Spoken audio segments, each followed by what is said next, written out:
My boyfriend turned into a walking red flag with 0 warnings. I need support. Hello Reddit. I am in need of some support. I'm unsure if I have done the right thing and keep having second thoughts. It's been several weeks now since I broke up with my boyfriend of 3 years, but I can't help replaying what happened. I feel like I'm going crazy, going back and forth on this. We've been friends for years leading up to all this. 0 warnings of this before it happened. My boyfriend had been visiting, it was meant to be an overnight visit. Before this visit I told him I wasn't really interested in anything sexual this weekend. Mostly just wanted to watch a film and cuddle up. I gave 0 signals I wanted to do anything sexual. Right off the bat, my boyfriend is off. If you told me someone had switched places with him, I would have believed you. This was not like him. One of the first things he does is complain about my nails being too long and how I should cut them. I admit they are long and this can be off-putting for some people, but he has never had an issue before now. He would not drop it despite being told. I had to tell him off and yell at him to get him to stop. He starts to complain about being restless, makes comments about pinning me against the wall. I said no, again explained I just wanted to watch a film together, so we agreed to go for a walk. But first I need the bathroom. He follows me up the stairs and messes about in my room whilst I'm in the bathroom. I come out the bathroom to find him messing about with my pajama top and take it off him. My boyfriend later explained he had spotted my top inside out on my bed and wanted to fix it. He then tries to pin me against the wall, blocking the way down the stairs doing so, and attempts to make out with me. I am really not okay with this. I tell him no but have to again yell at him to get him to stop. This all just drained me. I felt so wiped out. Even now thinking of all this makes me feel so stressed, and just wanted him to leave. I eventually explain this to him, he agrees to leave and then just stalls. It takes 30 minutes for me to get him out.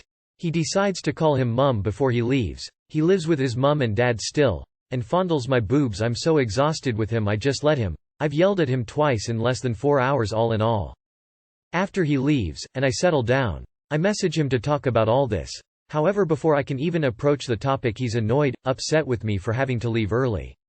So I give it a day and then try again. He says he will tone it down, and, on one hand he asked if it was okay. He did not but insists he asked. That's it, I don't want to speak to him and tell him this. I get a message saying maybe we should break up. Okay sure, I need space and tell him again. This is fucking also ignored. I get begging guilt-trippy messages. Messages saying how it's not him and I know it and finally him, asking me to putting a little effort into trying to salvage our friendship. I can't help but feel like I'm losing my shit. This guy went from 0 threat right up to 10 with 0 warnings. Honestly it sounds like you have done the right thing. It's a massive red flag that he was like that when you two saw each other and that he is using guilt-tripping messages.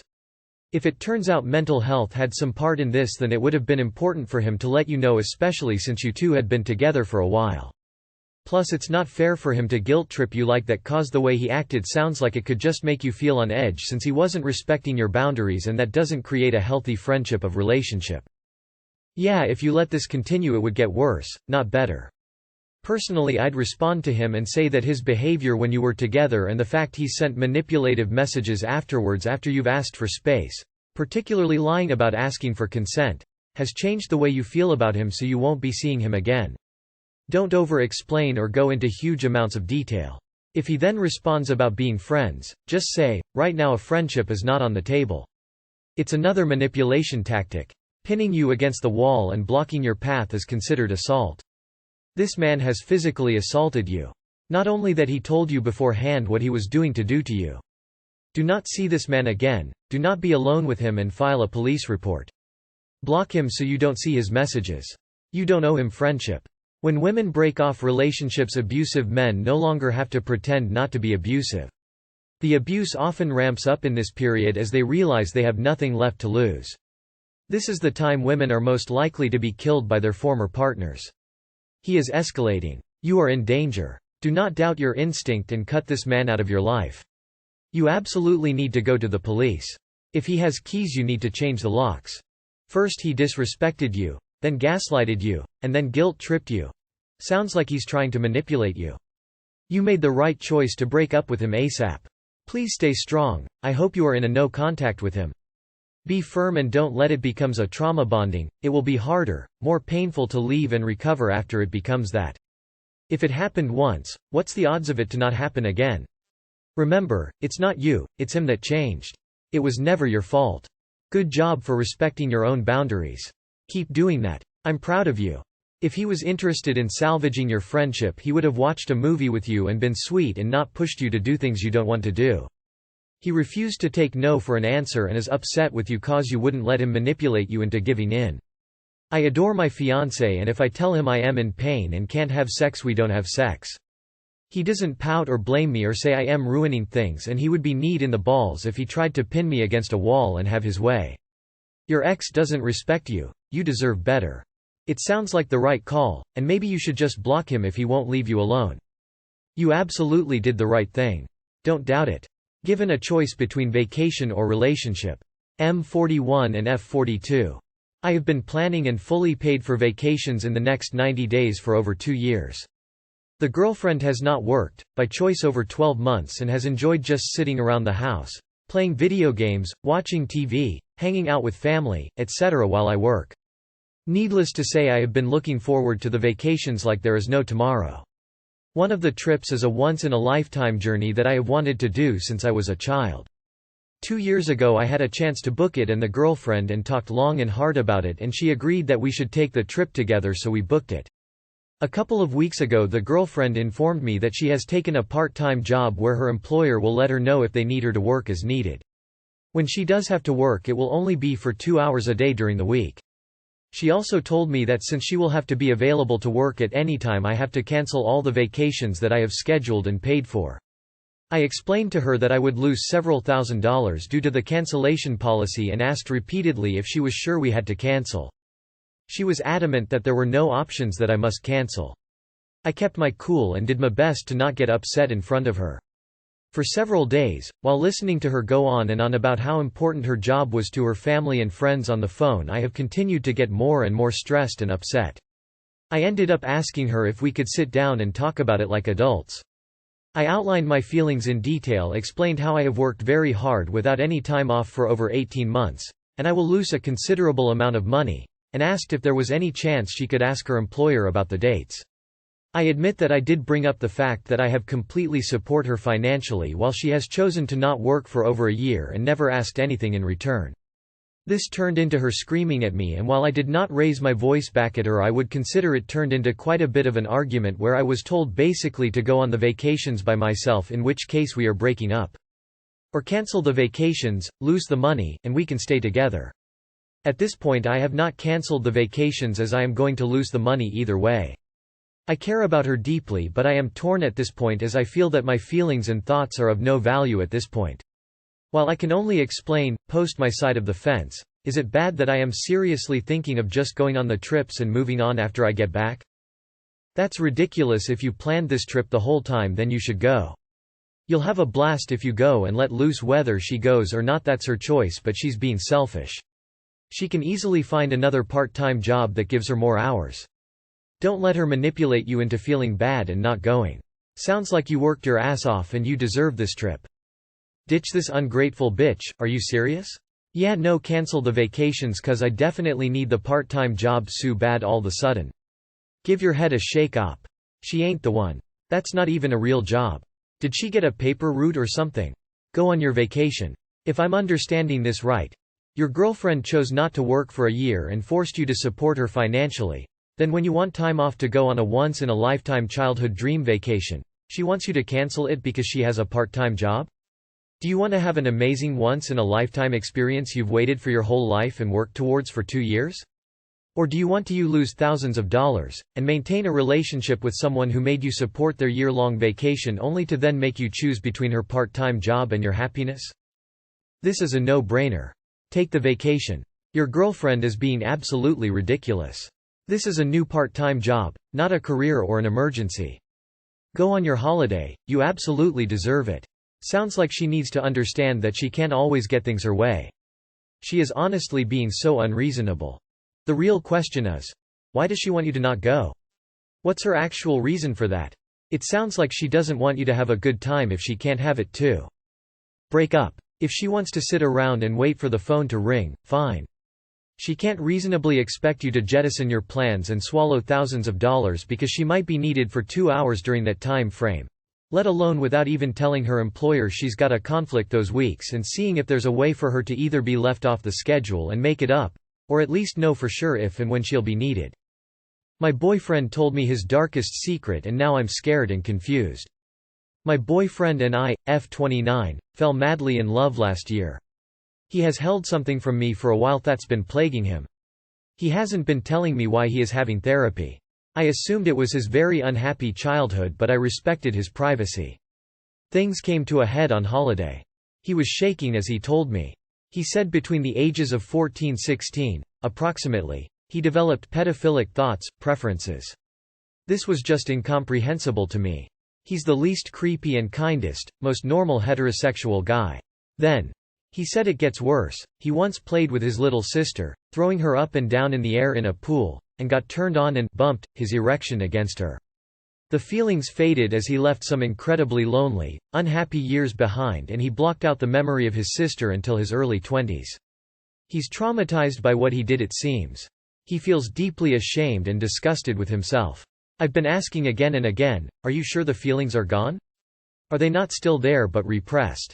He says they definitely aren't there now, but that I should know this about him as it's only fair on me and where we might be heading. He's terrified they'll come back. He said he is undergoing therapy to understand their roots. He said it was partly the taboo of it, partly that his hormones meant he was turned on by like everything, partly a very unhappy childhood, but partly, he doesn't know. I go from compassionate to disgusted. Confused and scared to somehow surprising myself with my understanding. Then shocked that maybe by being compassionate, I'm betraying myself and my own morals. I find it icky and just scary. I can't lose him or us as I'm just in love and have never felt like this about anyone before. It feels weird and tainted now though. I see him slightly differently. Does anyone have any experience or comments? Male views especially welcome. It's so wrong and so taboo. He is such a good, kind person, it has thrown me totally off. Shall I continue? I'd recommend leaving. But since you won't, therapy needs to happen for him for life and you as a couple.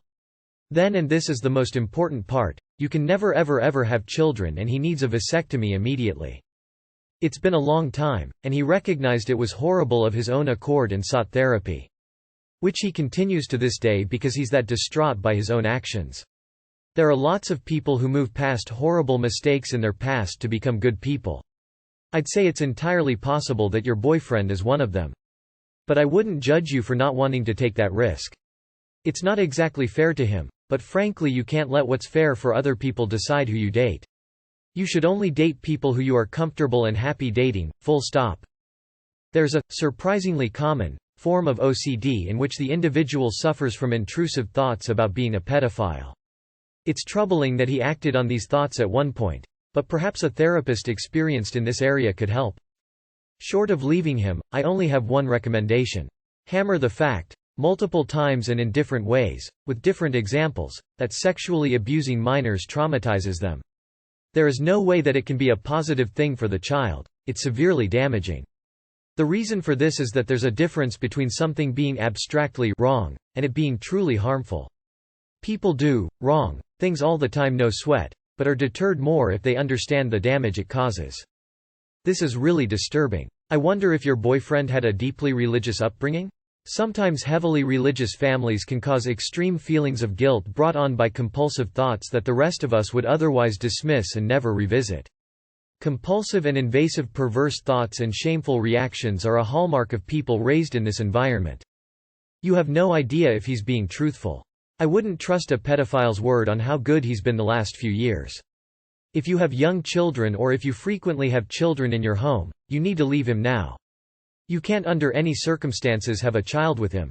Also, you should check the sex offender's website for every state he's ever lived in. Your boyfriend was in the age puberty and was a child when he made that disgusting advance. Therapy will not take away the actions he made that day, and he is just going to have to live with the shame and disrespecting his own family like that. But also you're lucky he even disclosed he has done this, because most never admit to committing such perverse things at a young age. He is trying to make it better. It's not like he chose to be like that. Found punctured condoms. Am I paranoid or just unlucky? I, 26, and my GF, 30, have dated for approximately 4.5 years. She is great and I love her, and this relationship with her has been great after my previous abusive ex. Last week my friend was over and we decided to make his son a cool hovercar of sorts with propulsion. We completed 90% of the car throughout the week. Today, when his son was over, he said he would like that if it could stand stationary in the pool when powered off. Me and my friend thought to use an inflatable tube for this. Well, we did not have a tube, so I decided I'll just use some condoms, since balloons burst easily, fill them up with helium, and put them in a netted bag. This was our game plan. I grabbed a few condoms and started filling them with helium, and this wasn't working. So I filled it up with water and there was a leak. Both me and my friend laughed out that me and my girlfriend missed a huge one. I grabbed the next condom and it also had a leak. Tried this with the 10 condoms I had and they all were broken. Mind you, this was a pack of 12 and I had used 2 with my GF. At this point, I'm going crazy and my girlfriend doesn't know about this. Either she deliberately punctured these condoms or I'm just an unlucky dude who got a defective batch. My friend said the latter is very unlikely and I should ask her to come over from her mum's and take a pregnancy test. I'm freaking out right now and can't seem to wrap my head around what just happened. We both have previously discussed that we don't want children and next month I would be getting a vasectomy anyway. I have this gut feeling that she might have changed her mind about never having a child and did this, but I don't know for sure and I want to give her the benefit of the doubt. How likely is it that a whole batch is defective? Any advice on how to go about this situation? I don't want to make her feel like I accusing her, but I also want the honest truth. Help? You can find recalled condom batch numbers online. Try to find the serial number on the box and go to town. The extra details missing here. Op and his girlfriend are child-free, and Op has been discussing getting a vasectomy. Op, I would talk to your girlfriend about her child-free status. Also, talk to the people over at R, child-free. You would be surprised how many partners are totally on board for the child-free life until their partner brings up sterilization. Be careful and get snipped. They were tampered with. Could have been before purchase. I'd start by asking the girlfriend if she changed her mind. Give her a chance to clear the air. It's very unlikely that the word defective true, but you might need to do some more detective work. Have you got the wrappers? If you hold them up to the light you'll see the puncture. If you can't see a puncture, then they must have been holy before they were wrapped. The most likely scenario given your circumstances are that she punctured them. Asking her directly in person and judging her reaction is the best course here. I know you love your girlfriend and that's the only reason why you're even entertaining other possibilities. But for fuck's sake, dude, she definitely poked holes in the condoms. This is extremely toxic behavior. Run. How likely is it that a whole batch is defective? Infinitesimally small. The manufacture of products like condoms are well controlled and QC will sample products from every batch. If a defect severe enough to cover an entire batch occurred, QC would catch it before release. Some condoms are expected to leak or fail. That's the nature of the product and nothing is 100%. But the number of expected failures is known. If there are deviations above that number, that's when a field safety action or recall would occur. Again, that is for a small percentage increase above the stated norm. The odds of 100% of a box failing without tampering so far beyond normal that it shouldn't even be a consideration. Occam's razor says someone did you dirty. Occam's razor, the simplest explanation is usually the correct one. She almost certainly poked the holes in the condoms.